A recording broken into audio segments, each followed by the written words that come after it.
Hey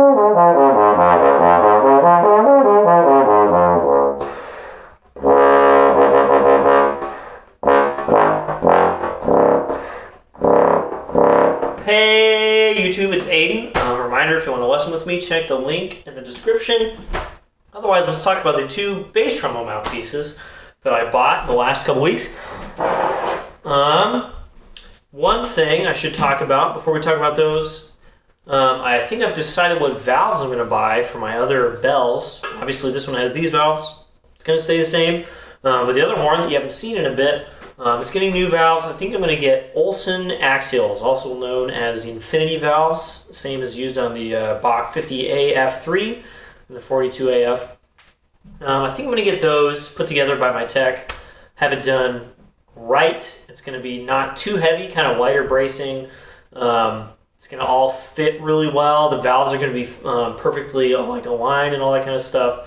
And if that doesn't work out, then I'm selling everything and I'm getting a Shires or something's going to happen like that. Because if that's not good, then I'm done. Anyway, let's talk about mouthpieces. Right now, I'm still using my Great Black 1G.312 number 2. Or is it number 2.312? I can never remember the order you're supposed to say them in. I like it. Gets the job done. Has my favorite sound and favorite attacks. So I just keep using it. But I've been thinking about other mouthpieces. I have gotten a lot better at playing. You probably can't tell in these last couple of videos because I have not had a lot of time to practice in the last couple of days. I'm feeling kind of stiff. But magically in the last 3-ish weeks, I've gotten way better at trombone. And I've kind of just been able to play other mouthpieces better than I have in the past. So I've been just kind of looking out, seeing oh, I can play this now. What does it actually feel like now that I have the chops for it? First thing I got was this Schilke 60 with a long shank. And most bass trombonists know the 60 is the big mouthpiece. It's kind of the one that started it all. I'm not sure who really started the development of the 60, but it was kind of in response to bass trombone is just one of the larger mouthpiece. The 59 wasn't cutting it. The other choices, and I don't think there really were any. Maybe the 1G, the Bach 1G was around at that point. There just wasn't any choice for a large mouthpiece, so Schilke came out with the 60, which is basically their tenor trombone blank with everything cut out to get the largest mouthpiece possible with this amount of metal. And it actually is a pretty good mouthpiece. It's been overtaken several times by many different modern makers with large mouthpieces. The 60 still holds up in some ways. This one has a long shank. Let's see if you can see the difference between this other mouthpiece that I got, we'll talk about in a second, and this one. You can see the shank is much longer. It's just got some length to that part. They designed it because of the era it was designed in to fit both Morse tapers, which is what basically everything uses today, all Bach trombones, Shires, Edwards, blah, blah, blah. And everything modern built now uses a Morse taper receiver to put the mouthpiece in, but Cons still use their Remington taper receiver because they're weirdos, which was a slightly different taper, and you couldn't use a Morse mouthpiece in a Remington lead pipe or it would wobble a little bit and it would leak. So bad idea, you don't want to do that. And Schilke doesn't want to make two entire lines of mouthpieces because the Cons at the time are modern. There's still lots of them around, lots of the other trombones around as well. They'd have to make a lot of each, so they just made one shank that fits both, and that's the long shank Schilke mouthpieces. Modern ones all have short shanks that only fit Morse tapers, and kind of the word is that the long shank mouthpieces, since they were designed that way, play better than the short shank modern mouthpieces. I think there's just better mouthpieces out there today, but this definitely plays better than the short shank 60 that I used to have. This mouthpiece is kind of strange. It's very, I think the word is well behaved. It just doesn't let you just put your fist in it like you can with basically every other mouthpiece that I have. It really kind of keeps you in a very controlled sound.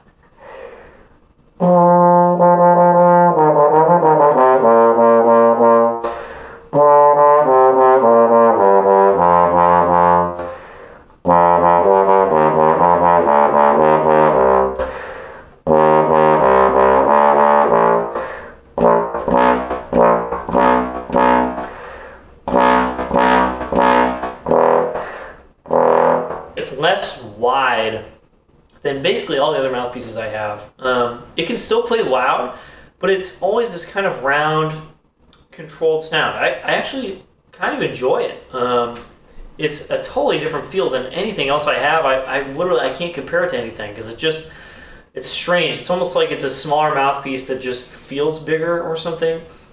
But even the smaller mouthpieces will let you play them too loud and they'll get kind of nasty and make a bad sound. And I'm sure you can make a bad sound on this, but so far it just kind of sounds like it does. It just does the same thing.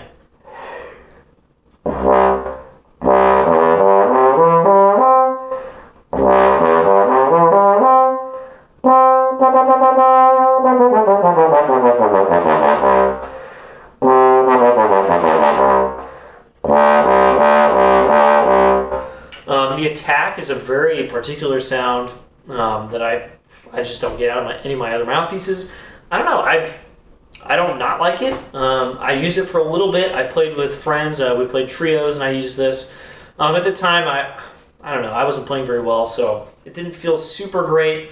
And I feel like the sound is a little less. There's less sound coming off the sides than most of my other mouthpieces. So, as someone who's trying to play with others, it's kind of nice to have that sideways sound to lock into. This kind of doesn't do that. Also, this horn doesn't do a lot of that as well. It's a definitely more projecting horn than my other one was. So when combined with this, it seems like it just kind of, almost all the sound goes that way rather than coming out the side. So kind of interesting mouthpiece. I'm not sure if I would actually use it for anything. It's nice to have. It's a good backup. I can definitely actually play it. But the dynamic cap that it has is kind of strange, and also it's just a little uncomfortable, and the high range is not particularly good.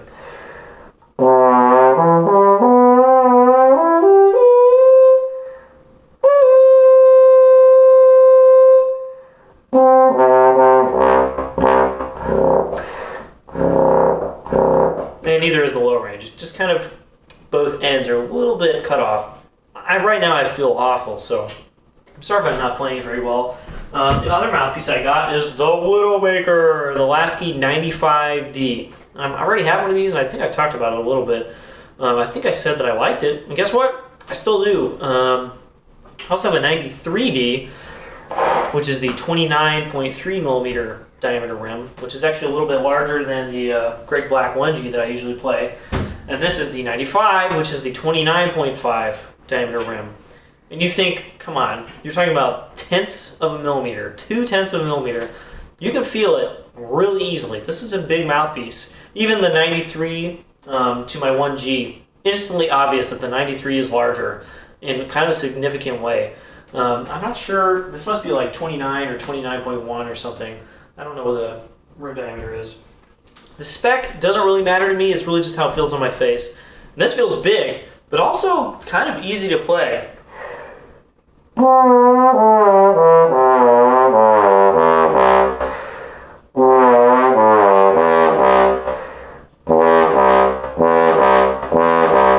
Instantly, the sound is so much wider. It's very broad. There might be a little bit less middle to the sound, but just a fat sound.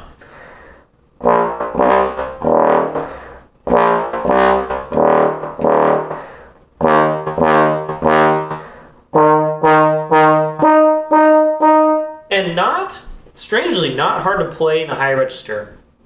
Yes, you need to have a lot of chop strength to play this mouthpiece. You cannot get away with just going from a Bach 5G on your tenor trombone and never having played a bass trombone before and playing 95D. You just can't. It's a huge mouthpiece. I actually used it at work on the Xeno we have at work for a whole day a few days ago, and I made it through the whole day. I got kind of tired at one point when there's a lot of stuff just like in and above the staff, but kind of no more tired than I usually do on my Great Black. So giant mouthpiece, makes a huge sound. I'm not sure if I would use it all the time, but man, I kind of want to use it because it feels really good. It's easier to play high than the Schilke 60, and the low range is just massive. I don't know, really crazy mouthpiece. I like it more right now anyway. I need to put more time in both than my 93D, the smaller mouthpiece. So not sure what's up with that. Also using my sterling silver lead pipe in this, whatever. We'll talk about that stuff later. Coming soon is a NAMM video. I went to NAMM, played a bunch of stuff. We'll talk about that in a separate video. Just haven't had time to make it. I'll see you guys next time.